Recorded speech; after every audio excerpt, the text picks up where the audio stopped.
What's going on, guys? Today I'm gonna do a little just chatting to the camera video. I know it's been a while. My apologies for that. I've been very busy. I'm at a very busy stage of my life, and I feel like in the next 2 weeks or so you guys will see why I've been so busy. But in the meanwhile, I've actually got something that I'd like to talk to you guys about. Today I'm going to sort of explain to you relationship dynamics, and I'm also going to sort of shatter your hopes and dreams of unconditional love. I'm sorry to say, guys, outside of, you know, parental relationships, it doesn't exist. Even your friendships, that is conditional love, guys. I'm going to give you guys an example of this now. So a few days ago, one of my more loyal viewers, Zucci, sent me a message on Instagram asking, how do you deal with loneliness? And to which I replied, get busy. Because frankly, guys, once you separate yourself from people who go to work, go home, put on Netflix, play video games, does the same thing the next day, etc., you'll realize that there's not many people in the world which you can relate to as much anymore. There's not as many people who you can share common interests with, because frankly, most people are very boring. They're very boring people. They are entertained. They waste their time with entertainment. They simply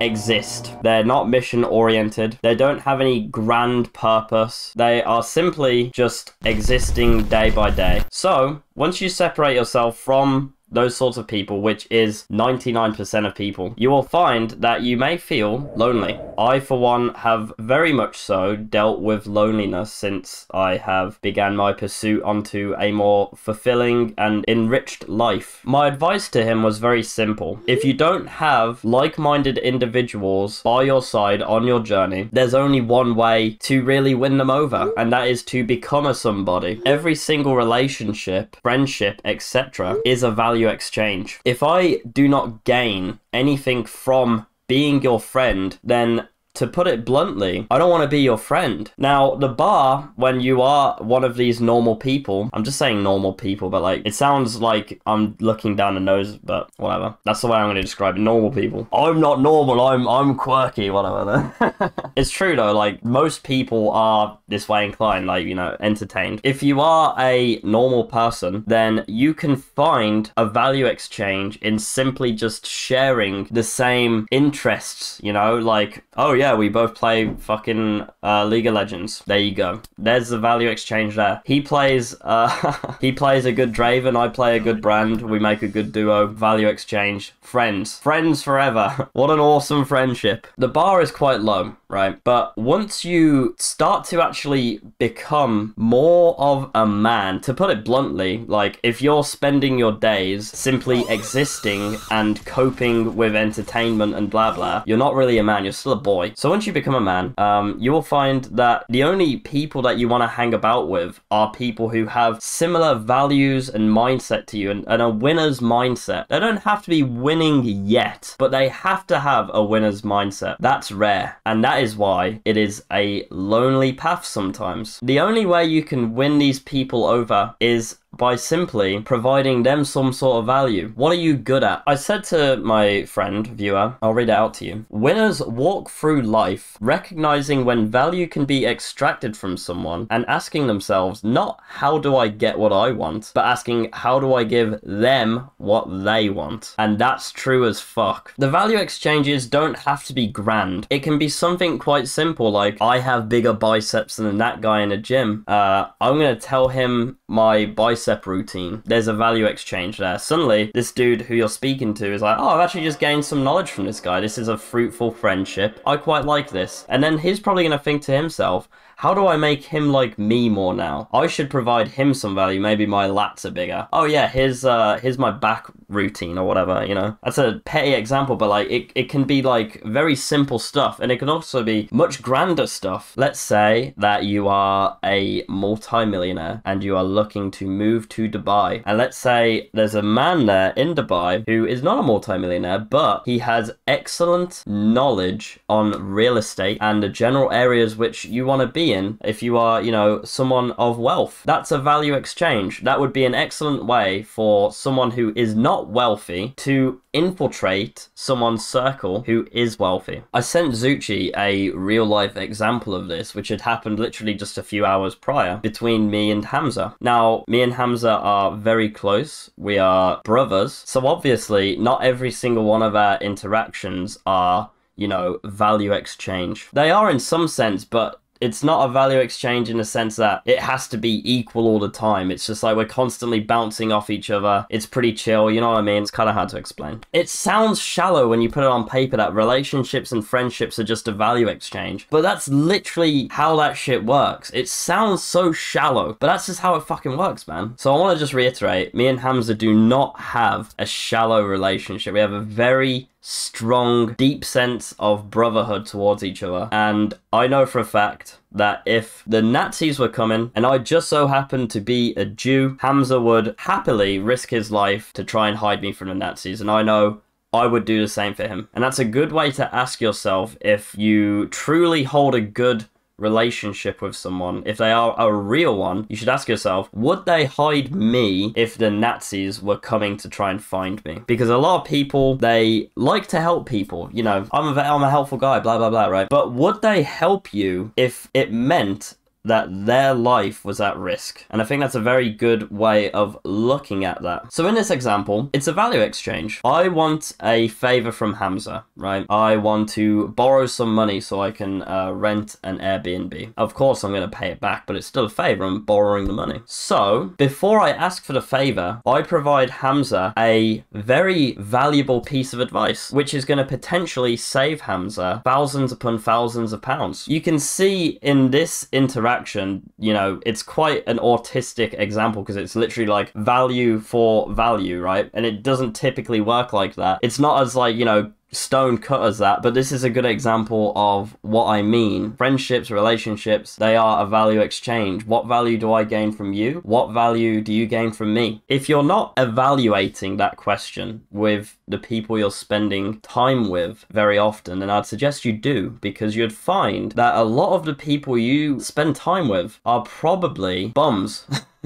Think about the place where you want to be, and then think about the type of people you need to be hanging around with to reach that point. And then very ruthlessly cut people out who do not fit with your trajectory. Now, I don't say this to be, you know, inflammatory or to be mean to them and say, sorry, bro, I'm on my Sigma grind set. I can't hang about you anymore. I'm sorry. I'm not saying that. That's cringe. What I'm simply saying is the rule, you are the average of the 5 people you spend the most time with, is insanely accurate. So if you're hanging around and spending time with people who are not sharing your vision of success and what you want, then you would be doing yourself a big favor if you decided to spend less and less and less time with them until it was virtually no time at all. And that's completely fine. A lot of people think that loyalty is like owed. You know, I've spent a lot of time with you, therefore you should be a loyal friend to me for life. No, that's not how that works. I'm sorry. We had a good time during that period of my life. It's totally okay if we outgrow each other and we go in different ways. That's totally fine. And that should not be seen as a bad thing. And once again, loyalty it's not an owed thing. If spending time with you no longer is enjoyable or fruitful for me, I don't owe you to stick around. I also gave Zucci another example, which is the interaction that we were literally having at the time. The value exchange was that Zucci was a long-time vocal supporter of mine. I see him in all the comments. He's in my Discord quite often. He's always very kind and says good things about me. You know, he's very supportive guy. And I notice that. I always notice that when people are very vocal and supportive of me. I really appreciate that. So when he messaged me on Instagram and came up into my message requests asking me for some advice, I answered him. Do I answer everyone who does that? No. I actually don't answer many people at all. I get a lot of messages, I get a lot of questions, and I don't take the time to answer them all. And simply because it's not fruitful for me. What am I getting in return?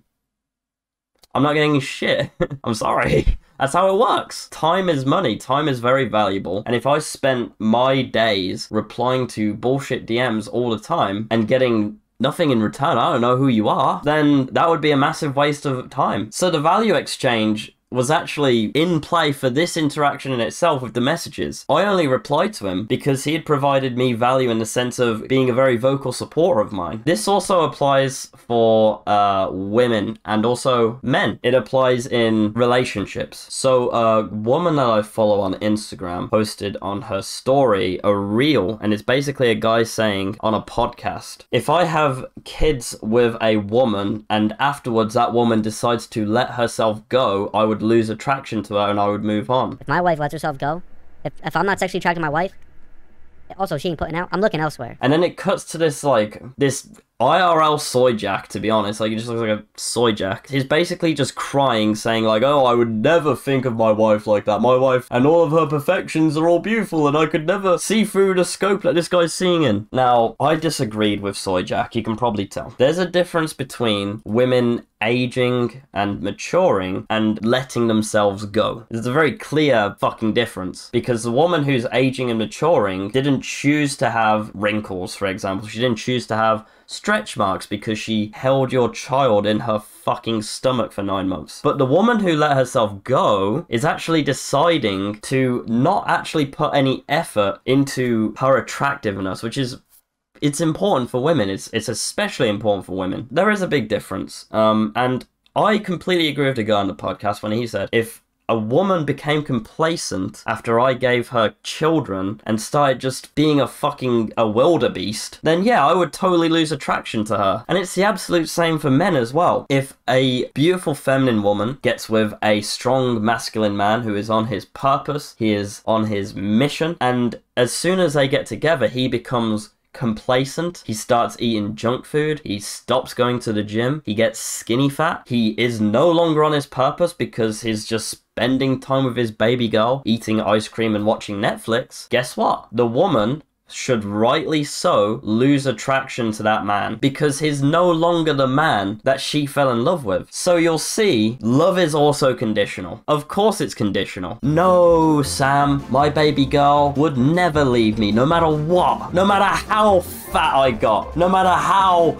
much time I wasted playing Elden Ring, she would love me forever. Okay, so you believe that love is unconditional. Yes, Sam, my baby girl would love me no matter what. Okay, what if you stabbed both of her parents in the face?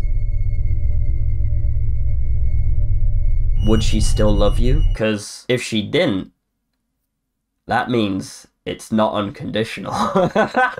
Extreme example. I hope you understand what I'm saying though. It's conditional love. You have to continue being the person that she fell in love with. And you also need to continue growing as well, because no one wants to stay still. Women love ambition. They want someone who is rising. They want someone who's on this trajectory, not this trajectory. Or this trajectory. So it's all conditional. It's all fucking conditional. Your Disney bullshit. Oh, we bumped into each other in the library and he knocked my books over and he picked them up and then we caught eyes and we fell in love. Ugh. It's all bullshit. Fuck you. You're gonna die alone if you believe that. Get on your grind set. Get in the fucking gym. Get on your purpose.